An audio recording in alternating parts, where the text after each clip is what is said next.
Gracias, presidenta. Con qué alegría se recuerda el número de votos que recibió Andrés Manuel López Obrador y el proyecto Juntos Haremos Historia. Más de 30 millones de votos. Pero esos también son 30 millones de personas que tienen grandes esperanzas, grandes anhelos, y que esos anhelos no están reflejados en este paquete económico, no están ahí. El presidente, en su toma de protesta, nos ilustró su visión de la historia reciente económica y nos dijo que México venía creciendo muy bajo. Veníamos creciendo al 2,5% en los últimos 30 años. Pero ¿saben qué es lo que más sorprende? Que el presidente propone para este año crecer al 2,5%.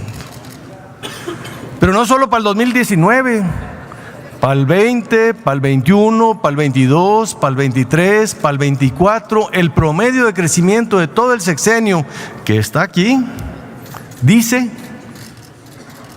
2,5% de crecimiento en los próximos 6 años. Esto lo reconocemos todos, el crecimiento ha sido mediocre y queremos alcanzar un mayor crecimiento, pero no está aquí. México necesita crecer al 4% para generar 1,300,000 empleos de jóvenes que se incorporan cada año. Por eso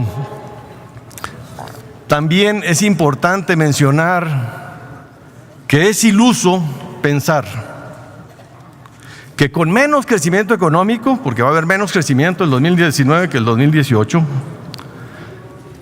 con menos impuestos, porque se va a exentar la mitad del IVA y una parte del impuesto sobre la renta en la frontera, con eso estén suponiendo un aumento en la recaudación, como que no da mucho el sentido común, no cuadra.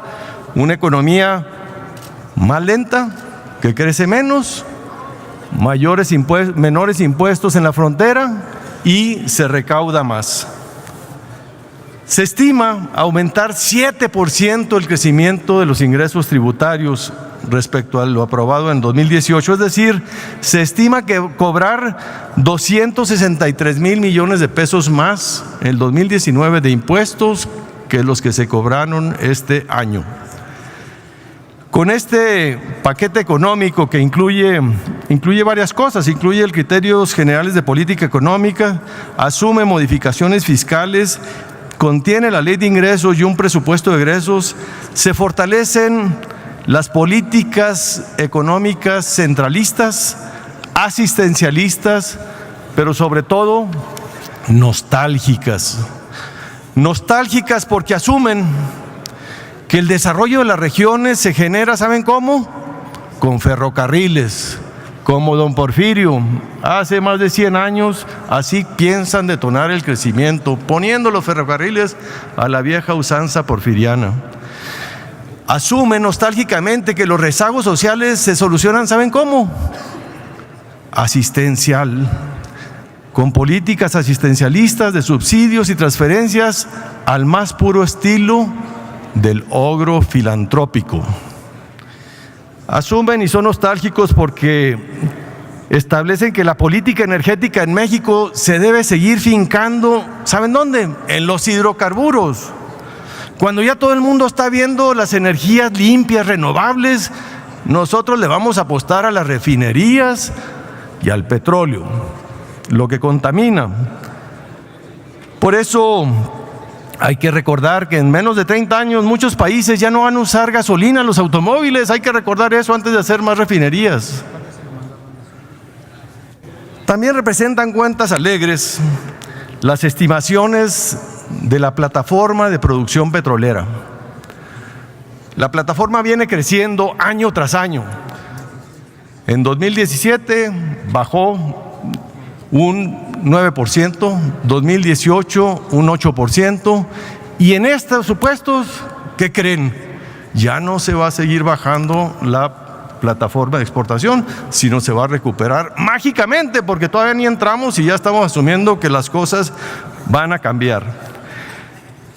Cuentas alegres también, y ya lo mencionaron ahorita, es el precio del petróleo. Miren, esta grafiquita que viene aquí adentro, no la estoy sacando de otro lado. Esta es la caída del precio del barril de petróleo mexicano. Pero ese es cuando se publicó. Si ustedes lo vieran ahorita, ya el precio de la mezcla mexicana por barril está aquí cercana a los $45. Y estos criterios estiman que va a rebotar como por arte de magia. Todas estas cuentas alegres nos preocupan porque el precio del petróleo en el mundo viene reduciéndose. Y ya lo mencionaba ahorita el senador Samuel, si importamos el 60% de las gasolinas y el precio del petróleo y de la gasolina viene bajando, ¿por qué en México no baja? ¿Por qué no se repercute eso en beneficio de los ciudadanos? No que afecte el IEPS, sino simplemente el menor costo directo de las gasolinas y de los petróleos que importamos. Un tema que me preocupa mucho es el de las finanzas de Pemex. Están tan críticas que no asumen cuentas alegres, no permiten errores de cálculos. Asume una buena señal aquí es el superávit primario. ¿Qué quiere decir? 1% del PIB va a ser mayor los ingresos que los egresos. Bravo, muy bueno. Pero ¿qué creen? Eso no alcanza ni para la mitad del servicio de la deuda, de los intereses. Por lo cual, como ya explicaron, aquí se tendrá que incurrir en mayor endeudamiento. En un país como lo hemos sufrido en el pasado, esto es muy preocupante. Cuando no se lleguen a dar el año que entra estos ingresos, ya sean los petroleros o los tributarios, primero tendrán que agotarse el fondo de estabilización y después vendrán o pueden venir los recortes a los estados y a los municipios. Estados y municipios que están con el agua en el cuello, en las narices. Muchos de ellos ya están a punto de la insolvencia y recortes el año que entra va a ser muy crítico. Me preocupa Pemex que pueda bajar su calificación de la deuda y entrar en un círculo vicioso. Menos calificación, más costo de la deuda, más deterioro de las finanzas públicas y entonces más incremento de la deuda y más déficit. Eso es lo que estamos a punto de encontrarnos si no se modifican los supuestos alegres que aquí nos están presentando. Esta ley de ingresos implica una apuesta por una economía hipercentralizada en detrimento de los recursos y de las facultades de otros poderes y de otros órdenes de gobierno. Las finanzas estatales se encuentran en una gran vulnerabilidad y algunas de ellas ya en riesgo de insolvencia.